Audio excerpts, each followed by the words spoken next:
Hello everyone and welcome back. In this lecture, we'll be discussing Django templates. Templates are a key part to understanding how Django really works and interacts with your website.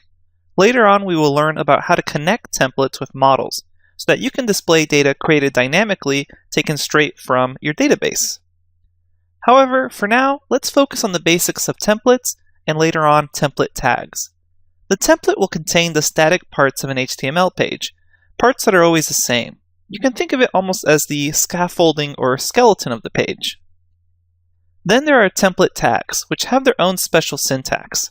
This syntax allows you to inject dynamic content that your Django app's views will produce, affecting the final HTML that the user sees. To get started with templates, you first need to create a templates directory and then a subdirectory for each specific app's templates. At least by convention, that's how we're going to do it here. It goes inside of your top-level directory. So in our example, we'll have something that looks like this: the first project folder or directory, then we'll create a new templates folder, and inside of that, we'll have a first_app folder or directory. The next step is to let Django know of the templates by editing the dir key inside of the templates dictionary in the settings.py file. So inside the settings.py file for the project, there's a variable called templates, and it's a dictionary. And inside that dictionary, there's a string, dir, which stands for directory, and that's what we need to edit to let Django know where the templates are. However, there's an issue with this that we have to deal with before we can actually edit that templates variable. We want our Django project to be easily transferable from one computer to another, but the dir, or directory key, is going to really require a hard-coded file path. And that means we're going to have a conundrum. We can't really hard-code a file path with our username if we want to easily share this project or application with other users.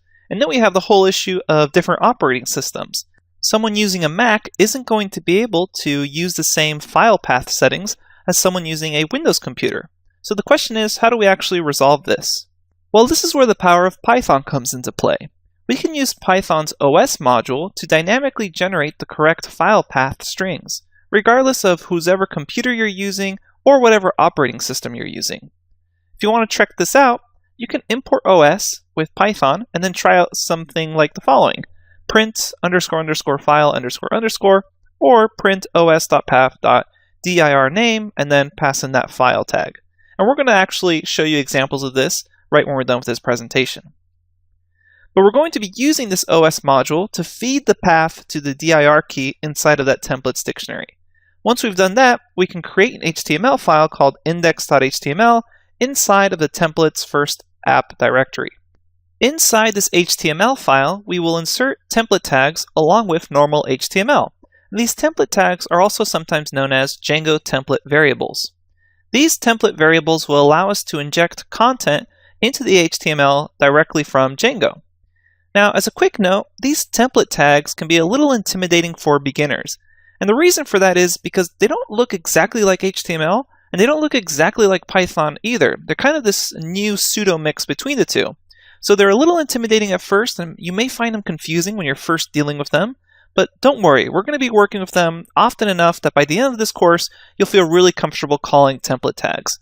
So as a quick note, don't be intimidated if you see this thing come out of nowhere, but we will have a full understanding of template tags as we progress through the course. And we'll start off slow and steady so you can get comfortable with them in your own time.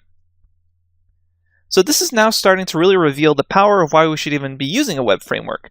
Django will be able to inject content into the HTML, which means we can later on use Python code to inject content from a database, which we'll learn about when we learn about models with Django. In order to achieve all of this, what we will use is a new function called the render function, and place it into our original index function inside of our views.py file that we've been working with. So I know I've been talking a lot, so let's now actually jump to the Atom text editor and code through everything that we just discussed. Alright, here I am back at the Atom text editor. Now before we get started actually creating our templates, what I want to do is quickly talk again about those dynamic paths. Using Python's OS module to actually generate dynamic paths so you don't have to worry about giving this file to a computer that's on another operating system. What we can do here is under first project, open up our settings.py file. And you'll notice that actually at the top, import OS has already been imported for you. And there's a base directory. And this basically builds the paths inside of the project. And if we actually just run this file, we can explore what these file paths actually are. So let's go ahead and do that. I'm going to change directory to first project. That way I'm under first project. And then right now I will say Python settings.py. Hit enter, and we shouldn't see any output because we're not printing anything out. So we can run it. Now let's actually print stuff out and explore what it actually is. We'll start off with this file. And this is essentially just a special key indicating the settings.py file. So if I save this and run it now, I get settings.py as my file output. So that's the actual file. And now let's print out this, the os.path.absolute path to this. So I can just copy and paste this from here. Copy that, and then paste it here, save this, and now let's run that.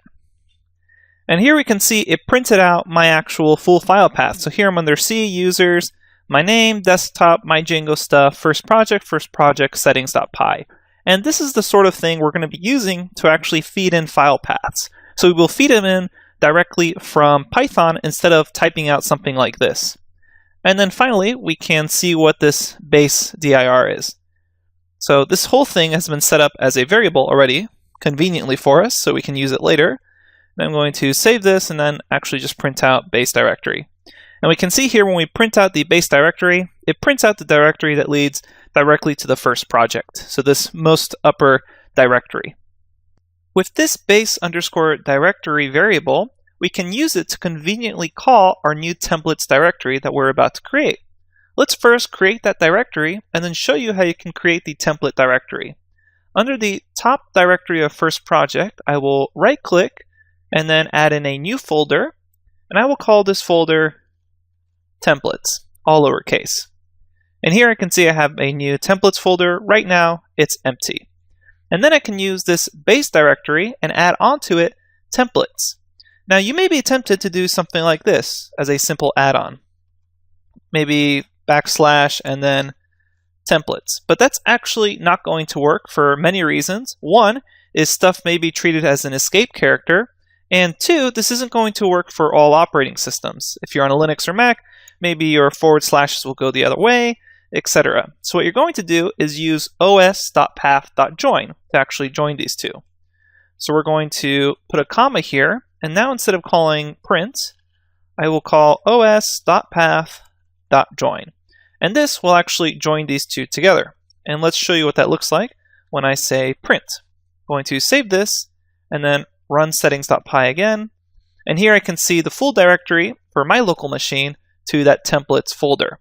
And in this case, I'm not actually going to print this, but actually save this as a new variable. And this variable is going to be called template_dir. So template_dir. So that's the template directory. Let's save that.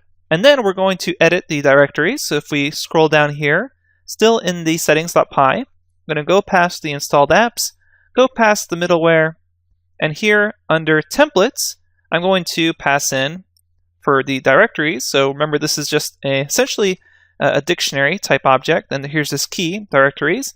Inside of it, I will pass in that template_dir variable we just made, and we can put in a comma there, and then save this.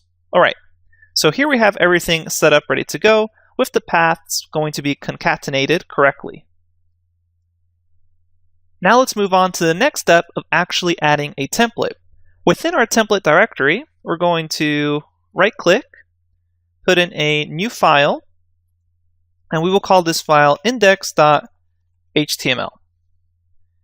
And inside of this, I will just put in my regular HTML code, and we can set this title to be something like first app, save that, and then we're actually going to put in a little bit of information here in the body. We'll put in a header and say something like, hello, this is index.html. Save that, and then we're going to show you what a template tag looks like. And to make it really obvious how it's going to work, we'll give it a name that makes it very clear. So as far as the syntax for a template tag, at least the very first one we're going to do, you have essentially two sets of these curly brackets on each side, and then the actual variable you're going to pass in. In this case, we'll call this variable insert_me, so that we can actually see that we're inserting stuff using Django. So I'm going to save this. Again, very simple HTML file, except what might be a little confusing is this template tag right now. And don't worry if you find it a little intimidating because it's kind of weird and new. We will see this more and more as we go throughout the course. Now what we need to do is actually connect this variable, insert_me, to our actual project and our application. And the way we're going to do that is by editing the views.py file of our first_app. So we will come here to views.py, and here we have the index. It takes in a request, returns an HTTP response, hello world. Instead, what we're going to do now is notice we have from Django.shortcuts import render. That should already be there by default, but if you don't have it, go ahead and type that in. And now what we will do is actually edit this function. And we're going to say something like this. We'll say create a dictionary, and we will call it my_dictionary, or whatever you want to call it. And then here, this is the important part, we'll have a key value pair. And in this case, we need this key to match the variable that we created over in that template tag. So in that case, it was insert_me, and we'll just have it be a string and say something like, hello, I am from views.py.